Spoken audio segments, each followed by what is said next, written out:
Hi guys, my name is Tessa McGartland. I'm from St. Louis and I'm a senior here at Mizzou studying journalism. Big J school, I know. I have a confession to make because when I was trying to look for colleges, I knew that I was pretty entitled. I wanted to find like the best of the best schools, so I first needed to like figure out what I wanted to do so I could find the best school for it. And I really loved writing and English in high school, so I was like, all right, that's probably what I want to do. And when I toured Mizzou's J school, like I honestly didn't know what journalism like all entailed, which is kind of embarrassing to admit because I came here for the J school. And when I got here, I was like, oh, this is news. Like I can write, but like this isn't exactly what I want. So 4 years later, here I am, still graduating with a journalism degree, but absolutely love it. I probably won't go into news, but Mizzou's J School has only fueled my love for storytelling, sharing truth with y'all. Like that is what I love to do, and I'm very thankful for Mizzou for that. I'm super excited to be giving this talk because it is something that is pretty near and dear to me. I also just want to thank each and every one of you for coming out tonight, because this is a pretty brave talk to come to. Pretty daring if you come to this talk, political climate, right? Very daring, and it tells me that you care a lot about what a Christian should do to navigate this super divided climate. So I just want to thank you for being uncomfortable with me, because that already means that you're on the right track. To start off, I have this video, and what it's going to take us through is the House of Representatives, Congress, and the video will explain it, but basically it's going to have Democrats, Republicans, and then it's going to have like gray intersecting bars to show like the connections between the two parties, and then it's going to take us through time. So.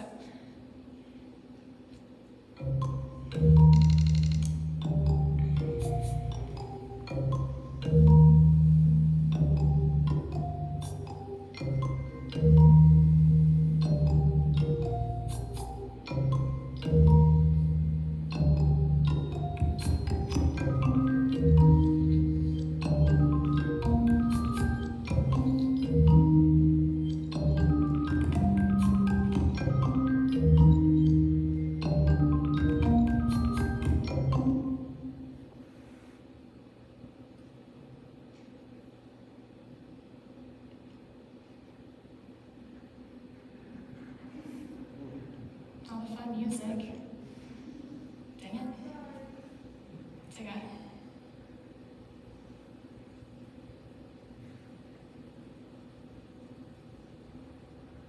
Wow, this is so ironic.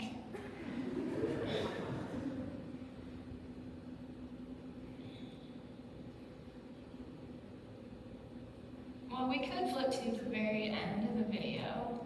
You can kind of see what it's doing, right? Go back a little bit. Oh, yeah, keep going. Okay, maybe there. Honestly, you guys see that little screen thing, right? You guys get the point. We're pretty divided. Look, we're gonzo. We're divided. Okay, we'll skip that because we have a slide that shows the whole scheme. We'll go to that. Nice. Yes? Okay, cool.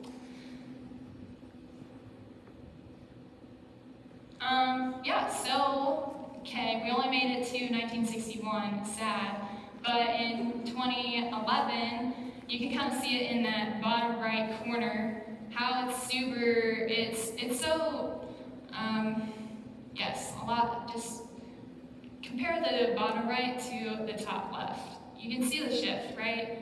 So I want to ask, like, how did this even happen? How did we get here? And I know you guys can't really see it that well, so I'll kind of help you out, but where it really starts to get less of that gray intersections is really like the year 1993. It's kind of in that bottom third row. 1993, that's the first time that you can see like white space instead of the gray. Does anyone know what happened, what went public in 1991? The internet. The internet went public in 1991. To draw a connection here, without doubt, like once the internet kind of went public, people started getting information differently, right? And so the internet is not like the sole factor in this divide, absolutely not. But it has totally affected the way that we get information. And we can see as the internet grew, even from 1991, this divide, it just keeps getting more divided. Tessa, what's so bad about the internet? I can Google all my answers and there's funny memes on it, right? I also love the internet. Specifically, I love the Vine compilation, vines that keep me from ending it all. Anyways, well, so what's with this? The internet not only made information accessible, right? It made communication accessible, and communication a lot different. Take Facebook, for example. Facebook started out as a way to connect college students to each other.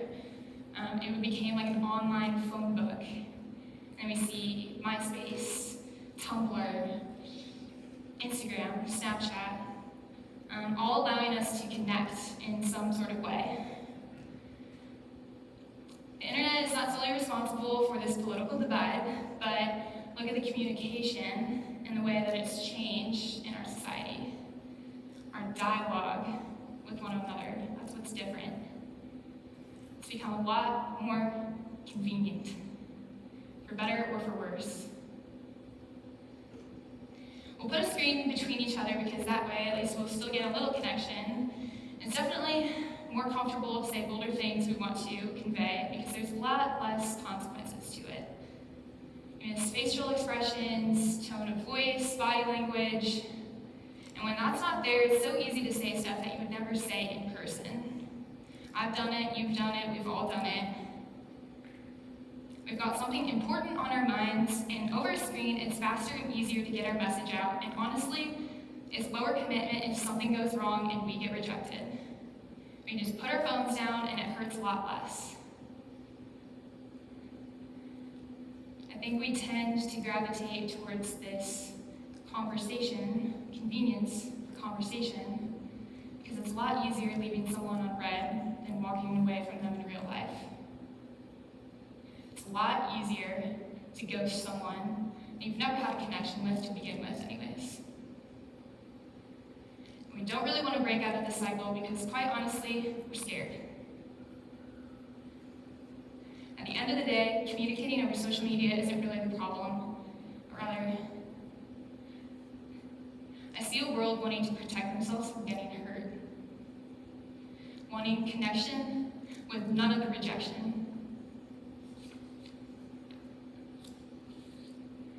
You know, when the conversation in person lulls a little bit, and you just don't know what to say next, so you kind of pull out your phone automatically to check it, kind of drift away, you kind of don't want to seem awkward for trying to continue it, or annoying, and you just pull out your phone and you start to pretend that you're busy. Or when you're standing in line for a long time, maybe at the grocery store, or you're waiting for someone to pick you up, you're standing next to this person for like 5 really long minutes and you're not saying anything, and you don't even know what to say, right? Like, what do you talk about? What should you say? So you just pull out your phone instead, start scrolling, pretend to be busy. It's okay to be an introvert, trust me, I'm scared to do that too. But you know what I see behind Instagram, Snapchat, Facebook, swiping endlessly on Tinder or Bumble, endlessly scrolling for the next headline? I see us all trying really hard to prove to ourselves that we're not that lonely. That we're not that lonely. Maybe our extremely partisan government has lost a sense of dialogue, communication, and connection with each other because you and I lost it with each other first. Now, Tessa, I wouldn't consider myself lonely, I'm thriving. I just got a job, I'm super excited about it. I'm content being single, I don't need a relationship. Like, that would be nice. I'm not gonna say no to that. I'm applying for this organization. I just joined this fraternity. I have a great group of friends. We're gonna have fun tonight, to make up for this past stressful week. I'm just gonna relax for a little bit. I'm not that lonely. I started hanging out with these Christian friends. I'm finally starting to feel like I belong. I'm not that lonely. Because we're made for a relationship, right? And yet, we do a pretty good job of pretending that another something is going to fill the gap of this God-sized hole in our hearts. Unintentionally, we've ended up choosing something far worse than feeling lonely, haven't we? We've chosen not to feel at all. We've chosen not to feel at all. What's happened to our compassion? To dialogue with people that are different than us? Even more challenging yet, what's happened to loving people that we come home to every single night? Loving them enough to be concerned with their own struggles and their own burdens and their own loneliness. What happened to being bold enough to ask them the hard questions? We go to Jesus' temptation in the desert. Luke 4, 5-8. And the devil took him up and showed him all the kingdoms of the world in a moment of time, and said to him, "To you I will give all this authority and their glory, for it has been delivered to me, and I give it to whom I will. If you then will worship me, it shall all be yours." And Jesus answered him, "It is written, you shall worship the Lord your God, and him only you shall serve." It says earlier in verse 2, he ate nothing in those days, and when they were ended, he was hungry. Jesus was hungry. After 40 days, I would be hungry too. I'm hungry probably after 2 hours of not eating. Jesus is hungry. He's exhausted. He's really at his weakest point when the devil decides to strike. More than anything, there's a much deeper emptiness here than hunger. Jesus has been by himself for 40 days.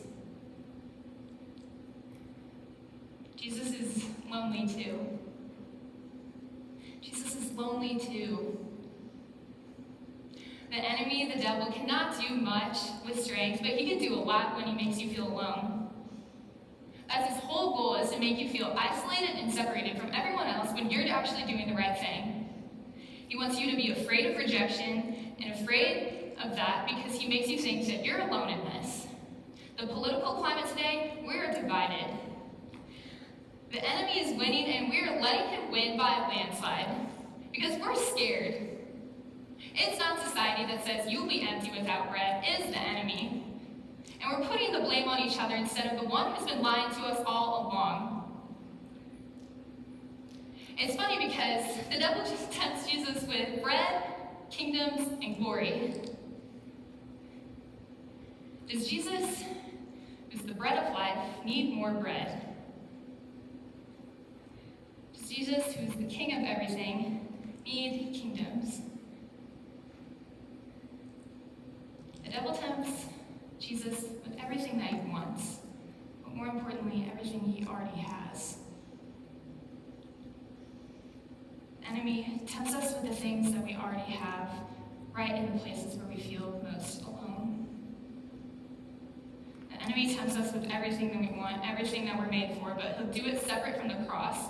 He'll do it separate from sacrifice and suffering and living life to the full. He'll do so with convenience and comfort, and trick you into thinking that God can't actually provide for you, that you need to provide for yourself. He's convinced society that we need money and financial security more than we need security in God.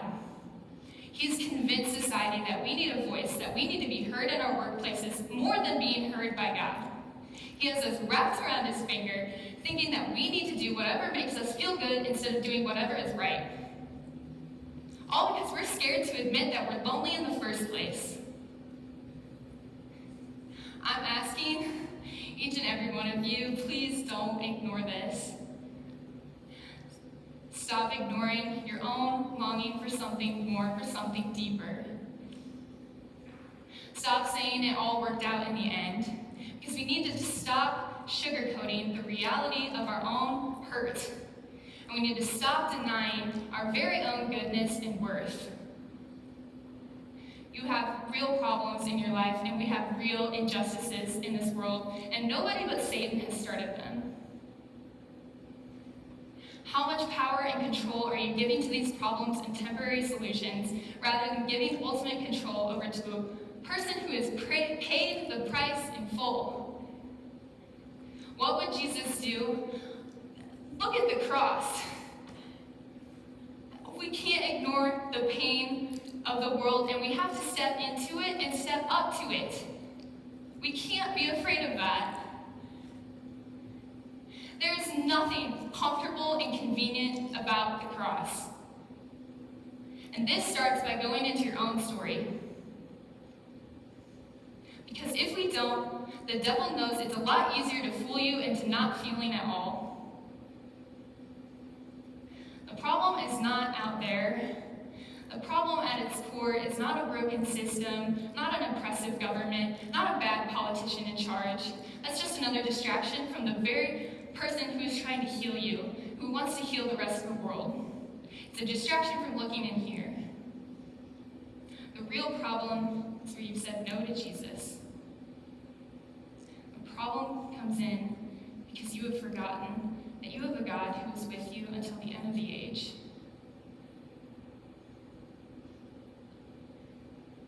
Politics have never saved us, and they won't now. This does not mean that we can just avoid politics. As Christians, we need to be informed, and we need to speak out against these injustices, right?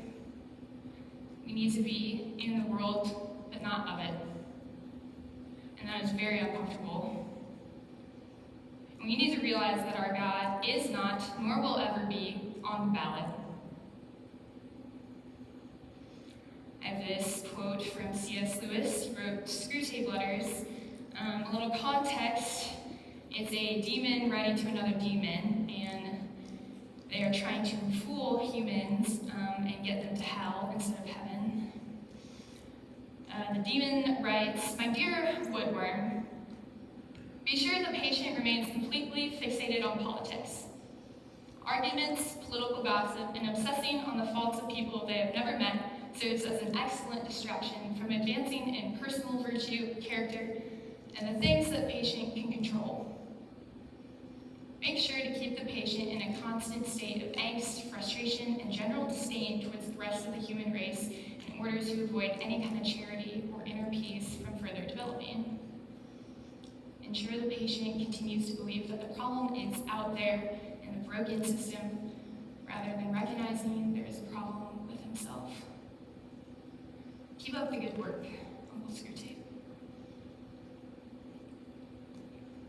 I'm going to go to Isaiah 45.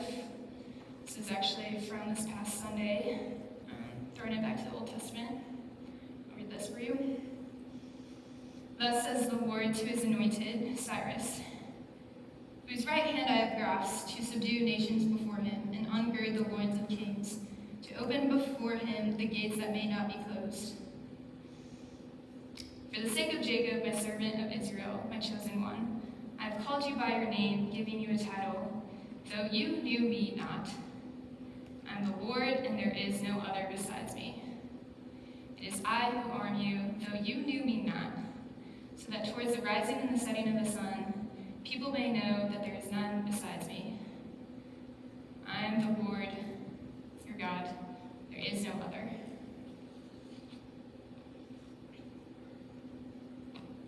It's interesting and intriguing to me that God uses Cyrus, who is actually a pagan king of a foreign nation, he's Persian, to help out Israel, God's chosen people.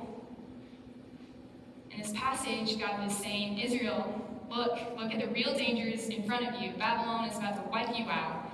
And you bet I'm going to bring in a pagan empire to freaking help you. I can and I will use anything and everything on the face of the earth to redeem you. Do we actually believe that God can work through whatever he wants, through whatever political candidate who wins for our redemption? Or are we giving God an ultimatum? God, if blank candidate wins, it's over for us. We're doomed. I'm out. Are we letting God be God? Are we letting him into the evil of today, into our own lives? Can God work through Donald Trump? Yes. Can God work through Joe Biden? Yes. Can he work through Vladimir Putin? Kim Jong-un? Yes. God can work through anything and anyone because he is God. There is no political platform, no political power that is beyond God's grasp. God is not making more evil happen in the world. He is making himself known to us, and we need to wake up to it. Are you a Christian before you were conservative or liberal or anything else? Think about Judas, the guy who turned in Jesus for 30 pieces of silver. He killed God. He done messed up. He really did the worst thing that you could possibly ever do, right? He was the worst candidate for anything. It was his act of evil that God still used in a way to save the entirety of the human race through Jesus' death on the cross. God overcame death. He overcame the one thing that we can't do. God can do anything. How big are we allowing our God to be? Are we letting God into our own Judas moments, into our own loneliness, our own fears, our own insecurities? Because Judas let the loneliness consume him. Judas let the enemy have the last word. But Jesus in the desert, he rebukes the devil with God's word. Are we going to let God have the last say in our lives? I'm not going to tell you who to vote for.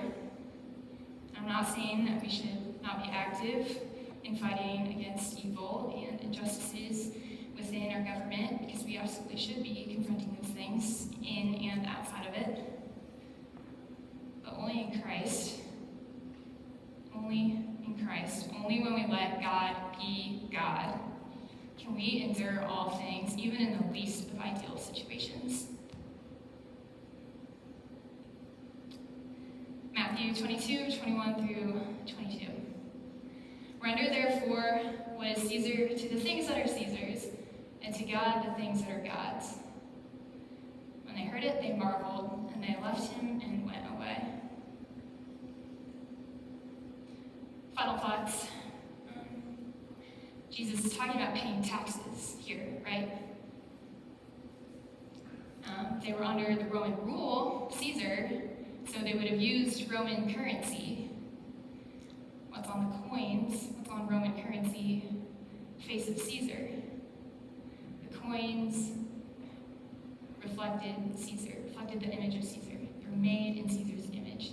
Give to Caesar what is Caesar's, and give to God what is God's. What is made in the image of God. You are, yes? You are made in the image and likeness of God.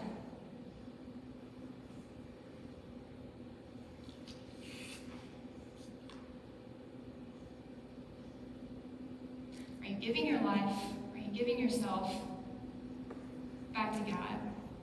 Or are you living for another purpose? Remember whose you are at the end of the day. Remember who the people that you love the most, whose they are. Remember who the real enemy is. So if you give your life to God, give him your entire heart, your entire hope, and you will not be left unsatisfied.